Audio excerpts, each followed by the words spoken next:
Every person on board is assigned one. Crew life jackets are to remain in your cabin unless needed. They are not to be kept at your place of work. There are spare life jackets for adults and children stored on the lifeboat embarkation deck. Spares are also kept at some key locations such as the bridge, ECR and at muster control to allow essential emergency response actions to continue without disruption. Here is a demonstration on how to correctly don a life jacket. Hold the life jacket in both hands and in front of you with the buckles facing forward. Place the life jacket over your head. Snap in both buckles.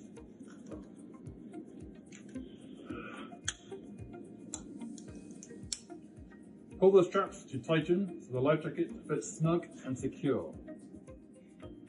Tuck in loose straps. Fasten the chin straps so it sits comfortably below your chin. If the chin strap cannot be closed, tuck it away behind your waist belt. Tighten collar straps firmly so collar fits snug around your neck. Your life jacket is fitted with a light which will activate when it comes into contact with water. There is also a whistle for attracting attention.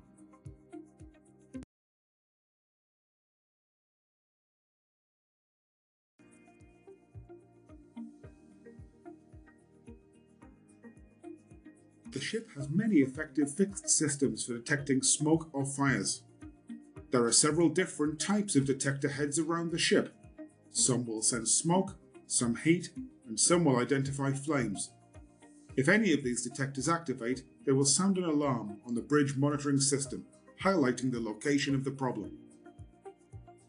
Another type of detector head will make a sound locally when activated.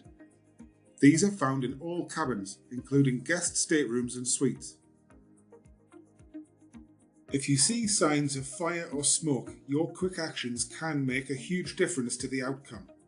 Raise the alarm locally, shout for help, fire, fire, fire, and shout your location.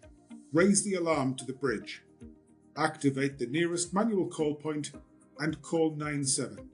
Evacuate the area of everyone not involved in the fire response. Attempt to extinguish the fire, but only if it's safe for you to do so. Isolate the area by closing all doors.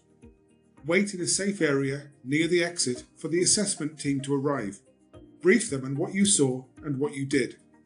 Here are the portable extinguishers you might see as you walk around the ship. ABC, or dry powder, ideal for all of the most common fires on our ships. CO2, for flammable liquids and for fires involving live electrics. And on some ships you may see foam-filled extinguishers. These are most suitable for oil-based fires in technical spaces and galleys. All of these extinguishers are prepared and used in a very similar way. To help us, we can follow the letters PASS, P-A-S-S. P. Pull the pin and test it works correctly in a safe direction. And once you've approached the fire to a safe distance, A. Aim the nozzle towards the base of the fire. S. Squeeze the handle to activate the flow. S. Sweep the nozzle across the fire in a smooth motion. It is important that you know how to use these safely, so read the instructions to make sure you know the correct procedures for each piece of equipment. Do this as you walk around the ship to become more familiar, rather than during your response to an actual fire. There are also many fire hoses around the ship. These are connected to the ship's fire main, a constantly pressurized water system that even has its own emergency power supply. If you're not familiar with these, take a look in the nearest fire locker next time you pass by one. Although the ship has many fixed systems for detection and extinguishing fires automatically, and our crew are very highly trained to use very effective portable equipment, the best option is always to prevent the fire from starting in the first place. Here are some simple rules to help avoid fires. Never use unauthorized appliances on board. Only use company-approved electrical extension cords.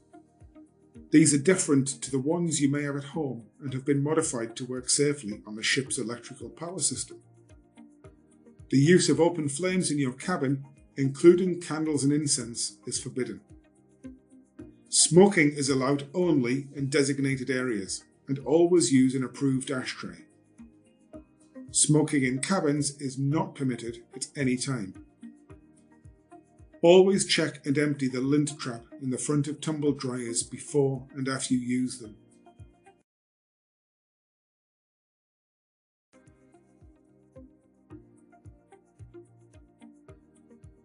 Fire screen doors can be found throughout the ship. They form part of the fire structural protection of the ship, but are only effective if they're operated correctly. Here is a short video on how to operate them. To keep a fire from spreading, this ship is divided into fire zones. Special doors called fire screen doors connect these zones. To close these doors, activate the switch, just like turning off a light. Some doors close slowly, some close quickly, so be careful. Some fire screen doors are operated with a magnet. Close the manual release, and the door will swing closed by itself. Watertight doors are found below the bulkhead deck. On our ships, this is the main crew corridor deck. They can be closed to prevent the spread of smoke and fire, but also to prevent the passing of water between watertight compartments in the event of flooding. This is vital in order to maintain the ship's stability and keep it afloat. Likewise, splash-tight doors are used in areas of the ship vulnerable to flooding if the ship lists over to one side. Both doors can cause significant injury if they are not operated correctly. Here is a short video about watertight doors. Watertight doors, like this one, are located on the lower decks, which are divided into watertight sections.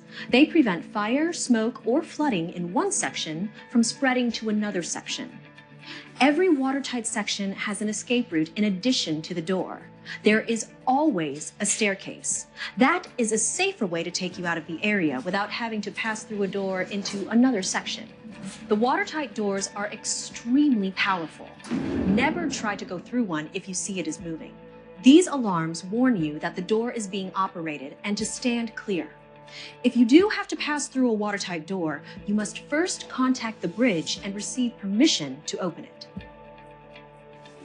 Remember, watertight doors are extremely powerful and can be dangerous, so it is much safer to use a staircase which will take you up and out of the area.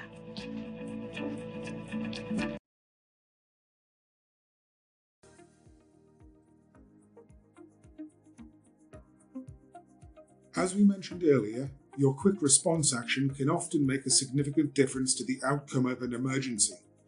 This is especially true in the event you are present at a medical emergency. Here is a short video to refresh you on some elementary first aid actions.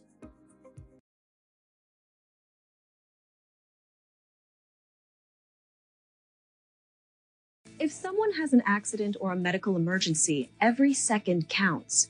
Stay with the person and send someone to call for help. If you are alone, leave the injured person and call for help yourself. It's important to act calmly and without delay. By taking quick action, you may save a life.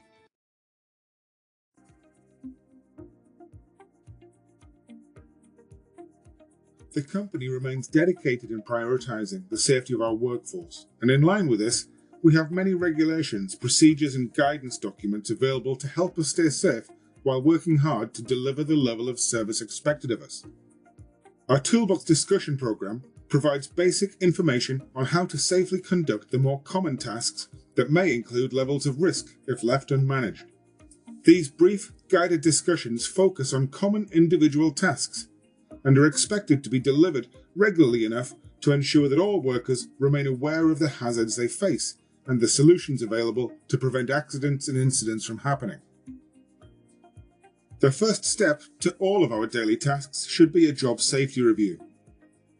It's easy to become complacent when planning tasks that are done very regularly, but in many cases there are elements of the task that can change due to varying conditions of life on a ship, not least changes in the weather and sea state, the experience of team members, and the location of the job under review, such as working at height, over the ship's side, or in confined spaces.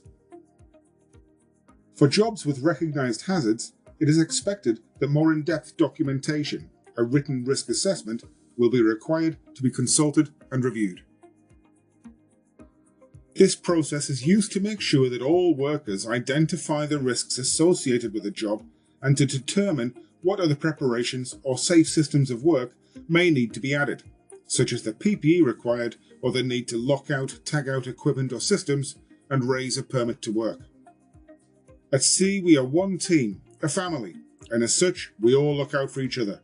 So we all have the duty to use our authority to stop work if we see something that appears unsafe. Once the activity is stopped, the supervisor of the job can review the situation and, if needed, add further elements of safety protection. Hydrogen sulfide is a highly toxic invisible gas that is heavier than air. It can collect in the lower areas of a compartment. In low concentrations, it can smell like sewage or rotten eggs, but at higher concentrations, it can damage your sense of smell to the point that you are no longer aware of its presence. The gas is formed through the natural decay of organic materials such as plant or animal substances. Commonly, it can be found in compartments used for sewage and sanitation treatment, in particular the collection tanks. It may also be present in areas used for the collection and treatment of garbage and food waste. There are many harmful health effects associated with hydrogen sulfide exposure, depending upon how much is breathed and for how long. Prolonged exposure, or exposure to high concentrations, can even lead to sudden death. If you detect the smell of rotten eggs, you need to contact your supervisor immediately to ensure the issue is reported, and then stay out of the area until the issue has been resolved.